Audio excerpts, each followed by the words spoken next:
মূল্যস্ফীতি নিয়ন্ত্রণে আপ্রাণ চেষ্টা করছে সরকার, বললেন প্রধানমন্ত্রী। জাতীয় এসএমই মেলার উদ্বোধন। মেট্রো রেলে ভাড়ার উপর ভ্যাট বসানো এনবিআর এর ভুল সিদ্ধান্ত ছিল, বললেন ওবায়দুল কাদের। বিএনপি নেতারা মানসিক ট্রমায় ভুগছেন। এবং অটোরিকশা বন্ধের প্রতিবাদে রাজধানী বিভিন্ন স্থানে রাস্তা বন্ধ করে বিক্ষোভ চালকদের। অভিযান চলবে বলছে পুলিশ।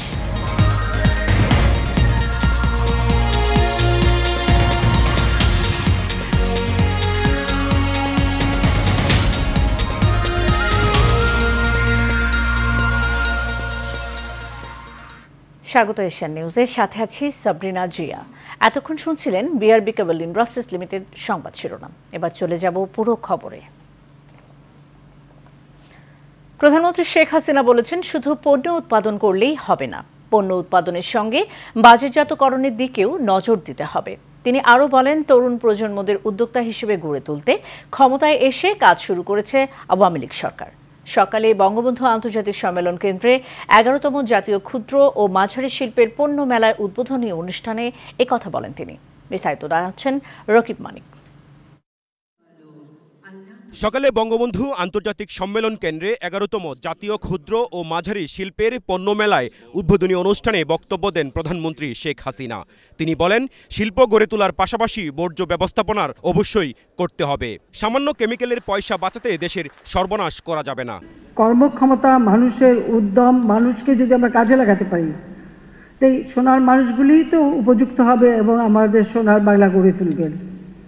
আজকে আমরা কিন্তু অনেক দূর এগিয়ে গেছি, অন্তত এই 15 বছরে বাংলাদেশ অনেক এগিয়ে গেছে। তবে এই ক্ষেত্রে আমি মনে করি যে আমাদের এবং কৃষি যান্ত্রিকীকরণের কথাটাও কিন্তু জাতিপিতা বঙ্গবন্ধুই শুরু করেছেন এবং সেটাও তিনি বলেছেন। আমরা এখন সেই কৃষি যান্ত্রিকীকরণ করার সাথে সাথে আমরা খাদ্য উৎপাদন, আমাদের কৃষিজাত পণ্য যেগুলি আমাদের উৎপাদন করলে আমাদের অর্থনীতিতে কাজে লাগবে এবং তারই ভিত্তিতে শিল্পায়ন। সরকার প্রধান বলেন, বিশ্ব অর্থনীতির প্রভাব পড়েছে বাংলাদেশেও। আমদানিযোগ্য প্রতিটি পণ্যের দাম বেড়েছে, তবে মূল্যস্ফীতি নিয়ন্ত্রণে কাজ করছে সরকার। বিদেশের প্রত্যেকটা জিনিসের দাম, যেগুলো আমাদের আমদানি করতে হয়, সব কিছুর দাম বেড়েছে, যার একটা প্রভাব আমাদের দেশে পড়ছে, যেটা মূল্যস্ফীতিতে বিরাটভাবে বাধা সৃষ্টি করছে। মূল্যস্ফীতি বৃদ্ধি পেয়েছে, যদি এটাকে আমরা আরও নিয়ন্ত্রণ করবার আপ্রাণ চেষ্টা করছি। সেটা একমাত্র করতে পারবো যাতে আমরা নিজস্ব উৎপাদন বাড়াতে পারবো। বক্তব্য শেষে একাদশ জাতীয় ক্ষুদ্র ও মাঝারি শিল্প পণ্য মেলার উদ্বোধন ঘোষণা করেন প্রধানমন্ত্রী। অভিনন্দন জানাই, শুভেচ্ছা জানাই এবং আমি বলি আগামী দিনে আরও ভালোভাবে আপনারা এগিয়ে যান এবং আরও নতুন নতুন উদ্যোক্তা তৈরি হোক, যাদেরকে আরও বেশি করে আমরা পুরস্কার দিতে পারি। রকিব মানিক, এশিয়ান টেলিভিশন, ঢাকা। মেট্রো রেলে 15% ভ্যাট বসিয়ে ভাড়া বৃদ্ধি এনবিআর এর ভুল সিদ্ধান্ত ছিল বলে মন্তব্য করেছেন সড়ক পরিবহন ও সেতু মন্ত্রী Obaidul Quader. Metro rail branding সেমিনারে কথা বলেন তিনি। সেতুমন্ত্রী বলেন, মেট্রো রেল ব্যবহারে যাত্রীদের অযত্ন অবহেলাও আছে, তাদের আরও সচেতন হতে হবে। এ সময় সাংবাদিকদের এক প্রশ্নের জবাবে ওবায়দুল কাদের বলেন, আন্দোলন সংগ্রামে ব্যর্থ হয়ে বিএনপি নেতারা এখন মানসিক ট্রমায় ভুগছেন। বিস্তারিত দেখুন নূর মোহাম্মদ ভূঁইয়ার রিপোর্টে। 2022 সালের 28 ডিসেম্বর আনুষ্ঠানিকভাবে মেট্রো রেলের চলাচলের উদ্বোধন করেন প্রধানমন্ত্রী শেখ হাসিনা। ঢাকা মহানগরী ও পার্শ্ববর্তী এলাকায় যানজট নিরসনে ও পরিবেশ উন্নয়নের অত্যাধুনিক এই পরিবহনটি ইতিমধ্যে সুফলও দিচ্ছে রাজধানীবাসীকে। মেট্রো রেলকে আরও ব্র্যান্ডিং করতে রাজধানীর একটি হোটেলে সেমিনারের আয়োজন করে Dhaka mass transit company limited. সেমিনারে বক্তারা সরকারের উন্নয়ন অর্জনের বর্ণনা করার পাশাপাশি মেট্রো রেলের অর্জনও তুলে ধরেন। দৈনিক 1.18 কোটি টাকার আমাদের পরিবহন ব্যয় আমাদের কমছে। আমাদের একটু আগে আমরা দেখছি উপস্থাপনা, আমাদের কিন্তু আমাদের ফসিল ফুয়েলের কস্ট কিন্তু আমাদের কমে গেছে, ব্যবহার কমে গেছে। মাননীয় প্রধানমন্ত্রী জননেত্রী শেখ হাসিনা যেটা বলেন উনি এটা করেন, যেটা বলেন উনি এটা করেন। তার প্রমাণ হচ্ছে পদ্মা সেতু, তার প্রমাণ হচ্ছে আমাদের এলিভেটেড এক্সপ্রেস।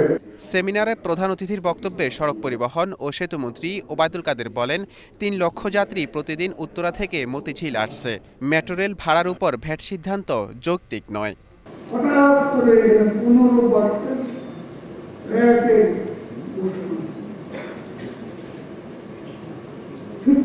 আছেন ভারতে কিছুটা আছে ভারতের মধ্যে ধরো আমরা কেন আমি মাননীয় প্রধানমন্ত্রী জানি যে এনপিআর এর সিদ্ধান্ত this is not right this is wrong decision. অনুষ্ঠান শেষে ভিন্ন প্রসঙ্গে সাংবাদিকদের এক প্রশ্নের জবাবে আওয়ামী লীগ সাধারণ সম্পাদক বলেন, আন্দোলন সংগ্রামে ব্যর্থ হয়ে বিএনপি নেতারা এখন মানসিক ট্রমায় ভুগছে। আসলে বিএনপি এর নেতারা মানসিক ট্রমায় ভুগছে। যা খুশি তাই বলেন, ফ্রি স্ট্রাইক, এসবের বাস্তবতা নেই। তারা বাস্তবতা থেকে অনেক দূরে অবস্থা।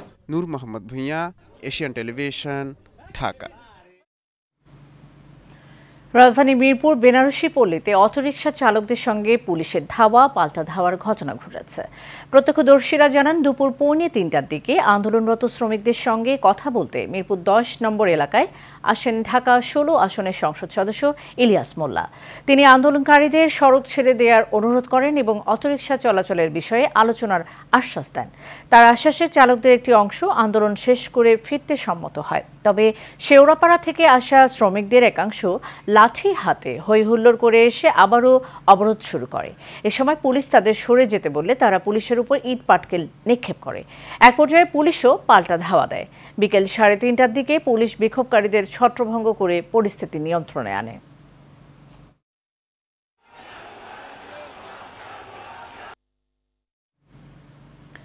রাজধানীতে ব্যাটারি চালিত অটোরিকশা বন্ধের ঘোষণা দিলেও এখনও বিভিন্ন সড়কে দাপটের সাথে চলছে এই যানটি। সরকারি নির্দেশনা মানতে প্রয়োজনীয় পদক্ষেপ নেওয়া হয়েছে বলে জানিয়েছেন পুলিশের ট্রাফিক বিভাগ। শেখ সোহাগের প্রতিবেদন। রাজধানীর 2 সিটিতে ব্যাটারি চালিত অটোরিকশা বন্ধের নির্দেশ দেয় সড়ক পরিবহন ও সেতুমন্ত্রী ওবায়দুল কাদের। এরপর এই যান রাজধানীতে চলাচলের নিষেধাজ্ঞা জারি করেন বিআরটিএ। ইজি বাই, এই 3 চাকার গাড়িগুলো, এগুলোর জন্য ম্যাক্সিমাম দুর্ঘটনা। ব্যাটারি চালিত কোনো গাড়ি যেন ঢাকা সিটিতে না আছে। নিষেধাজ্ঞা জারি করা হলেও এখনও রাজধানীতে বিভিন্ন সড়ক দাপিয়ে বেড়াচ্ছে এই ঝুঁকিপূর্ণ যান। কখনো কখনো প্রশাসনের নাকের ডগায় ঘুরছে ব্যাটারি চালিত অটোরিকশা।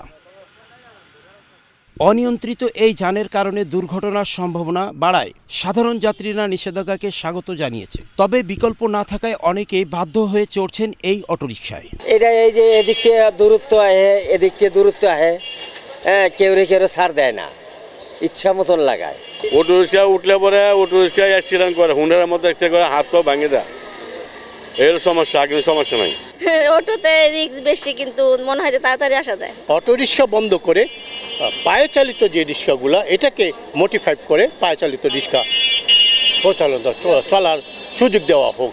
এদিকে সড়ক থেকে অটোরিকশা সরাতে প্রয়োজনীয় পদক্ষেপ নেওয়া হয়েছে বলে জানিয়েছেন এই ট্রাফিক সার্জেন্ট। ব্যাটারি চালিত যে অটোরিকশাগুলো চলাচল করে সেই চলাচলের উপর যে নিষেধাজ্ঞা আছে, এটা আমাদের বিভিন্ন সচেতনতা কার্যক্রম এবং বিভিন্ন অভিযান এবং যাতে এই দিকে চলাচল না করতে পারে সেই অনুযায়ী আমাদের দৈনন্দিন যে আইনানুগ ব্যবস্থা সেটা আমাদের নেওয়া হচ্ছে। দ্রুত ব্যাটারি চালিত ঝুঁকিপূর্ণ এই যান রাজধানীতে চলাচল বন্ধ হোক, এমনটাই প্রত্যাশা রাজধানীবাসীর। শেখ সোহাগ, এশিয়ান টেলিভিশন, ঢাকা। প্রধানমন্ত্রী শেখ হাসিনার সরাসরি নির্দেশে বঙ্গবন্ধু সৈনিক লীগের কমিটি পরিচালিত হয় জানিয়ে আওয়ামী লীগের প্রচার ও প্রকাশনা সম্পাদক ডক্টর আব্দুস সোবহান গোলাপ নেতাকর্মীদের ঐক্যবদ্ধ থাকার আহ্বান জানিয়েছেন। দুপুরে রাজধানীর তেজগাঁও ঢাকা জেলা আওয়ামী লীগের কার্যালয়ে বঙ্গবন্ধু সৈনিক লীগের ঢাকা মহানগর উত্তর ও দক্ষিণের যৌথ সম্মেলনে প্রধান অতিথির বক্তব্যে এই আহ্বান জানান তিনি। এই সময় বঙ্গবন্ধু সৈনিক লীগের সভাপতি বীর মুক্তিযোদ্ধা আলহাজ হারুনা রশিদ সিআইপি বলেন, গ্রামে গঞ্জে তথা বাংলার প্রতিটি ঘরে ঘরে এই সংগঠনকে পৌঁছে দিতে হবে। রকিব মানিকের সাথে নিয়ে শহীদুল হক জীবন ও সামির আহমেদের ক্যামেরায় আরও জানাচ্ছেন বাতেন বিপ্লব। ঢাকঢোল আর মুহুর্মুহু স্লোগানে মুখরিত রাজপথ ধরে স্রোতের মতো আসা নেতাকর্মীদের ভিড়ে নির্ধারিত সময়ের আগেই কানায় কানায় পরিপূর্ণ হয়ে ওঠে ঢাকা জেলা আওয়ামী লীগের কার্যালয়। বঙ্গবন্ধু স্বাধীনতা, ৭১ পরবর্তী বাংলাদেশ এবং ৫ বারের প্রধানমন্ত্রী শেখ হাসিনাকে হৃদয়ে ধারণ করে একটি স্বপ্নের বাংলাদেশ বিনির্মাণে যারা অক্লান্ত পরিশ্রম আর দুরন্ত সাহস নিয়ে এগিয়ে চলছে তাদেরই একজন বীর মুক্তিযোদ্ধা আলহাজ হারুনুর রশিদ সিআইপিকে ঘিরেই এই সম্মেলন। দীর্ঘ ২৭ বছরের লালিত স্বপ্নে যিনি সাফল্যের ধারাবাহিকতা এনে দিয়েছেন, লাল সবুজের পতাকাবাহী সেই বীর সন্তানের নেতৃত্বে দুর্বার গতিতে এগিয়ে চলা সংগঠনের ঢাকা মহানগর উত্তর ও দক্ষিণের যৌথ সম্মেলনকে কেন্দ্র করে নেতাকর্মীদের মাঝে উচ্ছ্বাসের ঢেউ খেলে যায়। এ যুগের শার্লক হোমস কিংবা হ্যামিলনের বাসিওয়ালার চেয়েও নেতাকর্মীদের কাছে বেশি কিছু বীর মুক্তিযোদ্ধা আলহাজ হারুনুর রশিদ সিআইপি। তাই তো নেতাকর্মীদের মুখে ওই একটি নামের রব উঠেছে।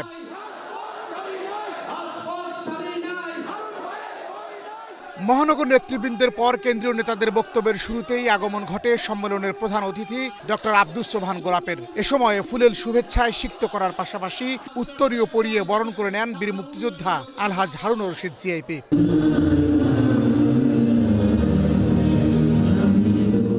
জাতীয় সঙ্গীতের মুগ্ধতায় শুদ্ধতা ছড়িয়ে শুরু হয় শীর্ষ নেতাদের বক্তব্য, যেখানে প্রত্যেকে অকপটে স্বীকার করেন আলহাজ হারুনুর রশিদ সিআইপির অবদানের কথা। এবং এই মহামনের সম্মেলনটা হচ্ছে অত্যন্ত আড়ম্বরপূর্ণভাবে জননেত্রী শেখ হাসিনার নেতৃত্ব মেনে বাংলাদেশ আওয়ামী লীগের নির্দেশনা মেনে আমাদের সংগঠনকে এগিয়ে নিতে হবে। ২৭ বছরের সম্মেলন আজকে এখানে অনুষ্ঠিত হতে যাচ্ছে। আলহাজ হারুনুর রশিদের নিরলস প্রচেষ্টায় বঙ্গবন্ধুর সৈনিক লীগ আলোর মুখ দেখেছে, এটা চিরন্তন সত্য কথা। আমাদের প্রিয় নেতা আলহাজ হারুনুর রশিদ সিআইপি সারা জীবনের জন্য তার কাছে কৃতজ্ঞ। আমরা আশা করব আমাদের এই গার্ডিয়ানশিপ যেন উনি কোনোদিন প্রত্যাহার না করেন, আমরা তার দীর্ঘায়ু কামনা করি। সম্মান ও মর্যাদার সহিত আজকে আমরা রাজনীতির আলোচনা করতে পারি, রাজনীতি করতে পারতেছি। আলহাজ হারুনুর রশিদ সাহেবের বলিষ্ঠ নেতৃত্বে সারা বাংলাদেশে সুসংগঠিত হচ্ছে বঙ্গবন্ধু সৈনিক লীগ। অপশক্তির বিরুদ্ধে যারা এই বাংলাদেশে আমার স্বাধীনতাকে মানতে পারে নাই, যারা বঙ্গবন্ধুকে হত্যা করেছিল, ওই খুনি চক্রের বিরুদ্ধে আপনারা রুখে দাঁড়াবেন। আমরা কাঁধে কাঁধ মিলে এই বিএনপি জামাতের যে ষড়যন্ত্রের বিরুদ্ধে আমরা ঐক্যবদ্ধভাবে থাকব। নেতাকর্মীদের ভালোবাসায় অভিভূত হলেও দু একজনের বিভক্তির বিষয়টি তুলে ধরে বীর মুক্তিযোদ্ধা আলহাজ হারুনুর রশিদ সিআইপি বলেন, সারা দেশের নেতাকর্মীদের ঐক্যবদ্ধ করতে তিনি সম্মেলনের ব্যবস্থা করেছিলেন। এখনো যারা বিচ্ছিন্নভাবে দূরে থাকার চেষ্টা করছে তাদের মূল স্রোতের সাথে থাকারও আহ্বান জানান এই বীর মুক্তিযোদ্ধা। শক্তিশালী করার জন্য আমি মাননীয় প্রধানমন্ত্রী আজকে শক্তিশালী করার জন্য আজকে বঙ্গবন্ধু সৈনিক লীগ দিয়েছে। আমাদের এটার প্রধান অবদান গোলাম ভাই, কাদির ভাই, মাননীয় প্রধানমন্ত্রী, তাদেরকে শ্রদ্ধা করে এই বঙ্গবন্ধু সৈনিক লীগ যতদিন বেঁচে থাকে এই বঙ্গবন্ধু সৈনিক লীগ যেন আরো এগিয়ে যেতে পারি। তিনি জীবনের বাকি দিনগুলি বঙ্গবন্ধু ও শেখ হাসিনার জন্য উৎসর্গ করেছেন উল্লেখ করে আরো বলেন, যে সংগঠন বঙ্গবন্ধুর নিজের নামের সাথে জড়িয়ে রয়েছে সেই সংগঠনকে আধুনিক এবং স্মার্ট করে গড়ে তুলতে নিরলস কাজ করে যাচ্ছেন তিনি। বেঁচে থাকি এই বঙ্গবন্ধু সৈনিক লীগ আল্লাহ যেন আমাকে আরো উন্নত করতে পারে, আরো বাংলার ঘরে ঘরে গ্রামে গঞ্জে এবং থানা লেভেল থেকে সব জায়গায় যাইতে পারে। আল্লাহর রহমতে আমার দিকে যেভাবে আমার নামের উপরে ইনশাআল্লাহ বঙ্গবন্ধু সৈনিক লীগ যেখানে বলি সেখানে বলে আমি আছি, আমাকে নেন, আমাকে নেন, আমাকে নেন। এই যে একটা জাগরণ করে গেছে আজকে এই সম্মেলনে এত লোক হবে আমি চিন্তা করতে পারি নাই। আশা করি আগামীতে ইনশাআল্লাহ সম্মেলন করব, তখন মানে প্রধানমন্ত্রী থাকবে এবং কাদির ভাই থাকবে, গোলাপ ভাই থাকবে। ইনশাআল্লাহ আমরা ওই রেস কোর্স ময়দানে করব। সংগঠনে প্রতিযোগিতা থাকবে কিন্তু কোনো বিভক্তি নয় উল্লেখ করে প্রধান অতিথির বক্তব্যে ডক্টর আব্দুস সোবহান গোলাপ বলেন, প্রধানমন্ত্রী বঙ্গবন্ধু সৈনিক লীগের সার্বিক বিষয়ে অবগত। তার নির্দেশনা এবং সাধারণ সম্পাদক ওবায়দুল কাদেরের পরামর্শে তিনি অনুষ্ঠানে উপস্থিত হয়েছেন বলেও যোগ করেন। আমি কেন্দ্রীয় কমিটিকে অনুরোধ করেছি, ওরা বসে এটা আবার পুনর্বিবেচনা করতে পারবে, সেই ক্ষমতা আমাদের আছে, সেই অধিকার আমাদের আছে। কাজে আপনারা এখানে হাউসটা শান্তিপূর্ণভাবে রেখে মাননীয় প্রধানমন্ত্রীর নির্দেশে জনাব পার্টিজন আছে ওবায়দুল কাদেরের পরামর্শে কিন্তু আমি এখানে আসছি। সংগঠনের সুনাম অক্ষুণ্ণ রেখে সবাইকে ঐক্যবদ্ধ থাকার আহ্বান জানিয়ে ঢাকা মহানগর উত্তর ও দক্ষিণের কমিটি ঘোষণা করেন ডক্টর আব্দুস সোবহান গোলাপ। সভাপতি ইঞ্জিনিয়ার এ.কে মুজিবুর রহমান, জনাব অ্যাডভোকেট মোহাম্মদ আবুল বরকত সেলিয়াবাদ সহসভাপতি। তারপর আয়োজন সহসভাপতি দিয়েছে বর্তমান আহ্বায়ক কমিটির যুগ্ম আহ্বায়ক জনাব মোহাম্মদ আবুল হোসেন, সাবেক ছাত্রলীগ নেতা, রাজপথে লড়াকু সৈনিক জনাব রতন রায় চৌধুরী। সাধারণ সম্পাদক বর্তমান আহ্বায়ক কমিটির যুগ্ম আহ্বায়ক জনাব ইঞ্জিনিয়ার আব্দুল্লাহ আল মামুন। বঙ্গবন্ধু সৈনিক লীগ ঢাকা মহানগর দক্ষিণ কমিটি দক্ষিণ শাখা সভাপতি, বর্তমান যে আগের যে আহ্বায়ক কমিটি ছিল আহ্বায়ক কমিটির যুগ্ম আহ্বায়ক জনাব মোহাম্মদ মনিরুল ইসলাম বাহা সভাপতি। সহসভাপতি বর্তমান আহ্বায়ক কমিটির যুগ্ম আহ্বায়ক জনতা আমির মোহাম্মদ ইসমাইল হোসেন, জনতা জনাব মোহাম্মদ আবুল কালাম আজাদ সাধারণ সম্পাদক হিসাবে তার নাম ঘোষণা নির্বাচিত হয়েছে। কমিটি নিয়ে কারো কোনো প্রশ্ন থাকলে লিখিতভাবে তা জানানোর পরামর্শ দিয়েছেন ডক্টর আব্দুস সোবহান গোলাপ। আমি কেন্দ্রীয় কমিটিকে অনুরোধ করেছি ওনা বসে আবার পুনর্বিবেচনা করতে। Baten Biplob, Asian television, Dhaka. Bangladesh business council কুয়েতের উদ্যোগে মান্যবর রাষ্ট্রদূত মেজর জেনারেল অবসরপ্রাপ্ত মোহাম্মদ আশিকুজ্জামানের বিদায় সংবর্ধনা যমুনা কমপ্লেক্স আল জাওহারা হলে অনুষ্ঠিত হয়েছে। পবিত্র কোরআন তেলাওয়াত ও জাতীয় সঙ্গীত পরিবেশনের মধ্য দিয়ে অনুষ্ঠান শুরু হয়। বাংলাদেশ বিজনেস কাউন্সিল কুয়েতের সভাপতি লুৎফর রহমানের সভাপতিত্বে অনুষ্ঠানে প্রধান অতিথি হিসেবে উপস্থিত ছিলেন কুয়েতে নিযুক্ত বাংলাদেশের বিদায়ী রাষ্ট্রদূত মেজর জেনারেল অবসরপ্রাপ্ত মোহাম্মদ আশিকুজ্জামান। এ সময় সংগঠনটির সাধারণ সম্পাদক মোহাম্মদ এমাদুল ইসলাম ও প্রকৌশলী মিস ইয়ারিন ইসলাম ইতির সঞ্চালনায় এতে বিশেষ অতিথি ছিলেন সংগঠনের প্রধান উপদেষ্টা জাহাঙ্গীর হোসেন পাটোয়ারি, উপদেষ্টা হাসান ওয়ারিস সহ প্রমুখ।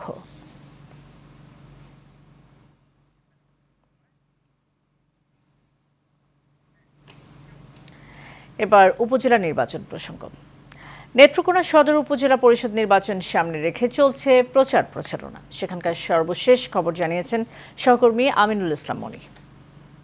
এই মুহূর্তে আমি নেত্রকোনা সদর উপজেলায় আছি। এখানে আমাদের সাথে একজন প্রার্থী আছেন আজিজুল হক লিপ্টন, তিনি উপজেলা ভাইস চেয়ারম্যান পদে প্রতিদ্বন্দ্বিতা করছেন। আমরা একটু আপনার কাছে জানতে চাবো যে আপনি তো টিউবওয়েল মার্কা নিয়ে প্রতিযোগিতায় অংশগ্রহণ করছেন, তো পরিবেশটা কি দেখছেন, আপনি বিজয়ের ব্যাপারে কতটুকু আশাবাদী? জি বিসমিল্লাহির রহমানির রহিম। আপনারা জানেন আসন্ন উপজেলা পরিষদ নির্বাচন 21শে মে রোজ মঙ্গলবার। আমি আজিজুল হক লিপ্টন টিউবওয়েল প্রতি নিয়ে আমি নির্বাচনে প্রতিদ্বন্দ্বিতা করছি।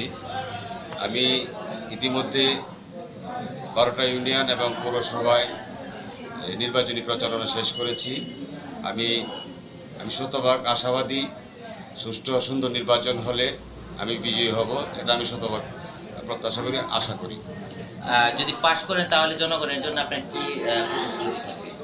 জি, আমি অতীতে রাজনীতি করে মানুষের সেবা করেছি, বর্তমানে মানুষের সেবা করছি এবং ভবিষ্যতে মানুষের সেবা করতে চাই।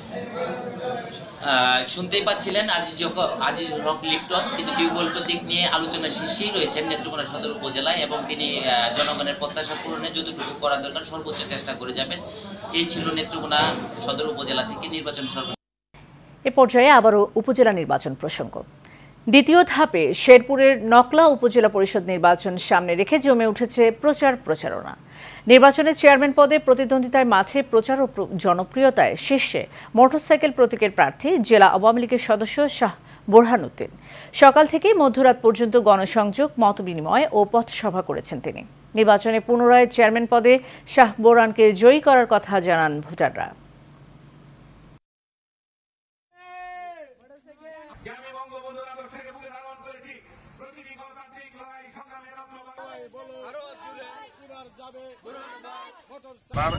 পিতা এই আওয়ামী লীগের নওগাঁ থানা আওয়ামী লীগের প্রতিষ্ঠাতা সাধারণ সম্পাদক এবং আবৃত্ত সভাপতি ছিলেন এবং তিনি একজন আদর্শবান শিক্ষক ছিলেন। ওনারই সন্তান, সুযোগ্য সন্তান এই শাহ মোহাম্মদ বুরহানুদ্দিন, যিনি ছাত্রলীগের সভাপতি ছিলেন, যুবলীগ করছেন এবং আওয়ামী লীগ আজকে আওয়ামী লীগের পর্যায়ে আসছে। ওনার যে আচরণ ব্যবহার এবং ওনার যে পাবলিক সাথে চলাফেরা, এটা মনে হয় না আমাদের বৃহত্তর ময়মনসিংহ বিভাগের মাঝখানে অন্য কোনো উপজেলা চেয়ারম্যান আমাদের এই ময়মনসিংহ বিভাগে আছে।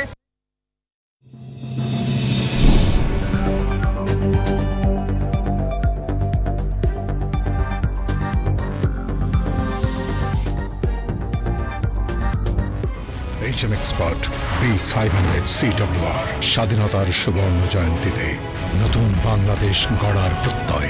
HM Steel B500 CWR।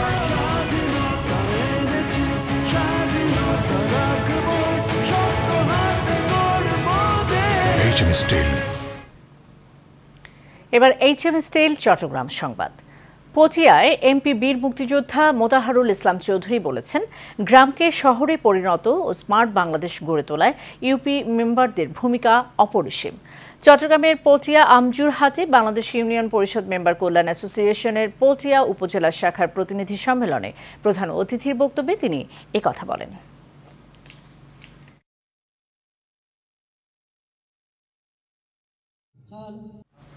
শেষ করব এশিয়ান নিউজ। যাবার আগে পিআরবি কেবল ইন্ডাস্ট্রিজ লিমিটেড সংবাদ শিরোনাম জানিয়ে দিব আরও একবার।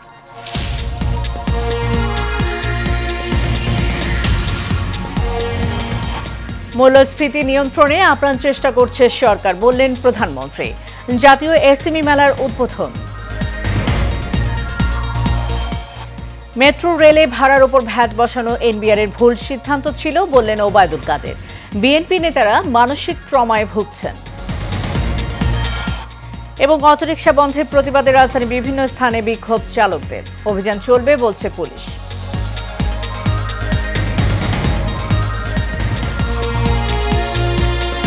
এশিয়ান নিউজ এ পর্যন্তই। পরের সংবাদ দেখার আমন্ত্রণ রইল। ধন্যবাদ, সাথে থাকুন।